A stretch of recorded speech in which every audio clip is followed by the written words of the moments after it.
could well be something in it. Yeah, it does sound like it. So, I'm Tim Ralph, I'm Farm Life Editor.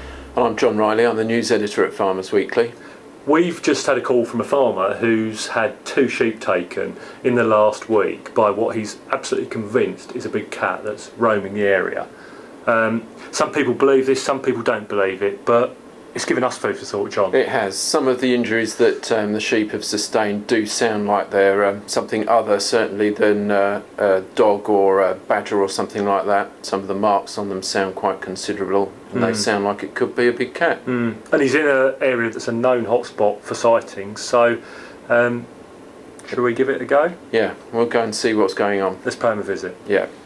So we're with Colin Crane, a sheep farmer, who's had his convinced a close encounter with one of these big cats recently. Colin, tell us what happened. So we got back here 7 o'clock next morning and see this carcass lying here, and obviously as I come closer I could see the devastation effects, where the first thing I saw was this huge chunk of being out of its throat. It was just massive. As I got closer you could see sort of where the bone had been licked down virtually clean on its sort of on its right hand flank, the front leg, all up its rib cage. You know, I think fox would be a bit more messier. This was really clean. I mean, unbelievably clean. Just wool everywhere. You can see the blood stain that was here. It was sustained by the animal itself. Big wool loss. That there was claw marks on its rump, both sides. I mean, virtually in the same place, but opposite sides of the backside. And you could see scratch marks. So I have no doubts about it that neither a dog or a fox could actually pierce the skin like it has done on the carcass itself. You know, it's just so wooded and so many hedges and ditches, really. It's just ideal hunting ground for them. We've had various sightings of different size, shape, ranging from cats that seem to fit the description of a Scottish wildcat, you know, slightly bigger than a domesticated cat and light in colour, to sightings of animals which fit the description of a panther, puma, that sort of thing, large, very large black cats. Okay guys, obviously this is the second kill that I found. This one did survive the attack, but unfortunately the next day it's obviously died through its injuries. What I believe to think are 2 canines. You know, now they're that far apart, you know, and this one here especially is pretty big. To me, this is the one that's had an ambush go wrong, and it's just lashed out, grabbed hold of the nearest thing it could do. You know, bite marks all around the leg, so it's grabbed its leg.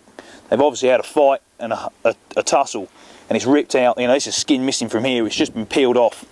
You know, and all up here. You know, it could even be claw marks here. You know, there's marks here. And unfortunately, obviously, with the death being a few days old now, maggots have taken over. More marks down here. Again, tears, lacerations. I've never known sheep like it. They just, you know, when dogs attack, yeah, okay, they ball up, but they seem to forget, but these really haven't forgotten, and they're so nervous and twitchy. With the other animal, there's no ifs or buts with the pictures. It's come from behind. It's ambushed. It's hit it. It's grabbed it. Gone round. Killed on the throat. Done what cats do. They just strangle. I think there's more out there than what people think. I really do. Obviously, these are the rest of the lambs that I have in here. Good, fit, strong lambs. Well, here we go again. Exactly the same as the one of the first animal we found. Wool everywhere again, you know, like bits and pieces everywhere. Yeah, oh look, you know, for instance, you know, look at that. That's just like a clean, well, I don't know, it just looks like what you get from a claw mark, wouldn't it, really? It's skin, you know, tough as anything. Look. Yeah, another bit here, look. Again, here, a bit more skin on that one, look. When I came down, the lambs were reluctant to go through this point here. They really did not want to go through there again, where it looks like something's halted relatively quick, but obviously with the dry weather now, yeah, something is somewhere like that. Yeah, look, there you go. Yeah. There's like a skid mark where something's whoop, you know, as in stop. Really, I'd say quite nervous. They really are quite nervous. You can probably, if you just this lamb here with that tuft on the back, one just got its head down facing away. It's got a tuft of wool on the back. That's the other one that's been hit. Here we are. We're about 200 yards away from the spot where Colin thinks one of the attacks happened. Now we're going to be setting up camp about 100 yards that way. We're putting a tent up over there next to the woods. this seems to be a spot that could be quite attractive to a cat. Big tree could be either a vantage point, could be a scratching post. But what we've got is we're going to try and attract the beast. We've got some meat, we've got some fantastic hunks of old bone, gristly old meat, but I'm hoping that this might pull it down. So we're going to leave this around here, and then we're going to sit and we're going to wait and we're going to watch and we're going to let darkness come down. Now right now, doing this, I feel like a bit of a cross between Johnny Kingdom and Ray Means, but we can but try.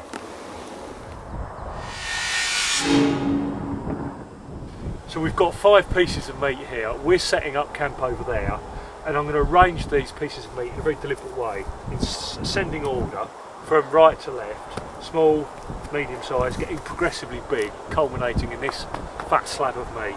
We're going to leave them there in that order, and then we're going to check periodically during the course of the night where they are, if they've been moved. So how, I mean, I know people say you shouldn't try and shoot these animals, which, time for a brew, that'll scare it off. I know you shouldn't shoot these animals, so we should point out that we haven't brought any weapons, but in the advent of emergency, I think we're woefully ill-equipped. We've got 2 torches, Yep. we've got a lighter. Well, we do look a bit like, I suppose, from a cat's eyes view, there's a bit of a ready meal sitting in the field. I just hope it prefers lamb.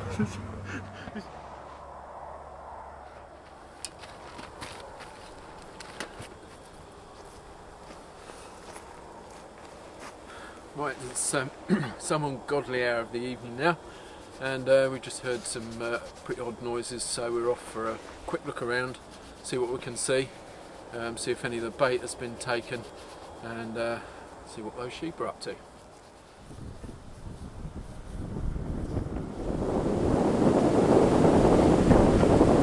So where we're going to go now is we're going to retrace our footsteps from earlier, and we're going to find the spot where the sheep was tackled earlier. I think that's the plan, isn't it, John? That's right, and you start to sort of think, well, hang on, this is the very point where quite a big animal was actually ripped apart.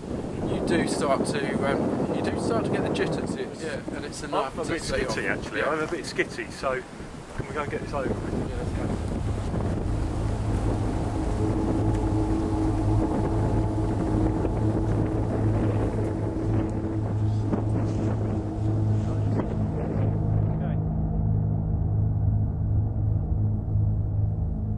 Just beyond those trees and over towards the edge. Okay, keep going in.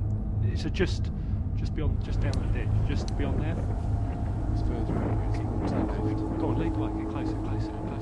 Go on, and in just in here now. Hang on.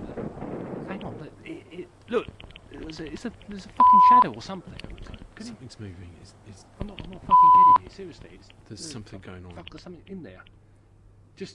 Hang on, should we go or should we stay? What do we do? I'm not going any fucking closer. Something is moving in there. I swear to God, something's moving in there.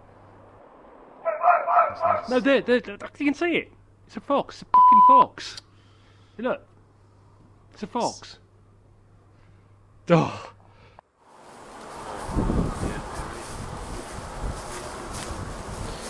Well, we've had a good look around, so nothing doing tonight. So we're going to head back to the tent and perhaps come out for another recce in about a couple of hours, or if we hear anything else.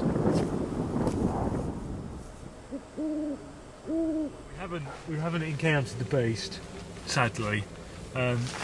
It's the early hours of the morning. It's getting very late, and I think we've made a strategic decision, John, to call it a night for this evening.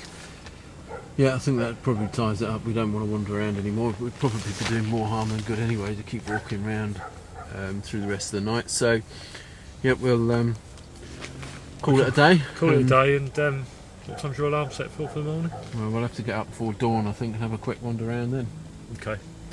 All right. We'll see you all in the morning. So, sun's come up. Miserable day. We didn't, I have to say, encounter anything last night, which was a little bit disappointing. But on the other hand, quite a good thing. Quite pleased we didn't have a disturbed night with a massive cat wandering around the place. We're going to have a walk round now, check the bait, maybe go around the edge of the field as well and just see if there's any sign of life, sign of movement, or any evidence of big cats. Okay. Well, having spent a day or so here now looking around, we've been able to sort of piece together where this whole thing might have taken place. We reckon that the big cat, if it was a big cat, would be up in this wood and would come down across this field. There's a small brook here, and he would have come across the brook. There's a ditch that would give it perfect cover running up the side of the field here, and the attack took place on that bridge. This is where we've seen the evidence of a bit of a fracas going on. So we think he probably laid in wait in that ditch and pounced as the sheep went across it. So yeah, we're getting a pretty good feel for how things might have gone now. So what do you think, what's your reflection on the evening then and night, John? Well, being sort of scientific about it, I suppose, you know, the chances of actually seeing a big cat were pretty near zero right from the word go. So I guess I can't say I'm really disappointed by it. As for whether I think there are big cats roaming the British countryside or not, well, I have to say some of the things that we've seen, some of the injuries to those animals, was pretty convincing. Yeah, I think I would agree with that. You look at all the different things we've seen and heard, and it's like piecing together this massive jigsaw puzzle. And I'm certainly going home far less of a sceptic than I was. And I think there's probably grounds enough for us to come out again, isn't there? I think there probably is. Yeah, another investigation is warranted. Yeah. Okay, keep your tent out. I will.